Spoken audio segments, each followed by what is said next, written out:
A day in a life na isang magsasaka. Gisimula yung araw ko, syempre kakain muna tayo. Tapos, syempre dapat mahalin natin yung pet natin. Wala na nga pala akong pananim kasi na-harvest ko na. Ngayon, kukunin ko tong basket ko. Kunin natin tong honey dito.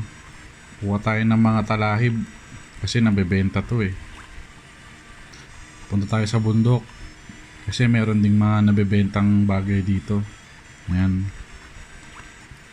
Pag nakuha na natin lahat ng pwedeng ibenta, masok naman tayo sa kuweba. Ito yon, malapit sa hot spring. Maghapon na ako dito. Ayan. Pag silver, pwede na yan. Kikita na rin tayo dyan. Minsan pangit yung makukuha natin. Ito bronze, pwede na rin to.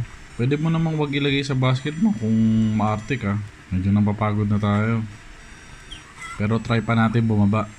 Ganito na ginagawa ko maghapon hanggang sa mapagod ako. Yan, pag napagod na tayo, balik na tayo.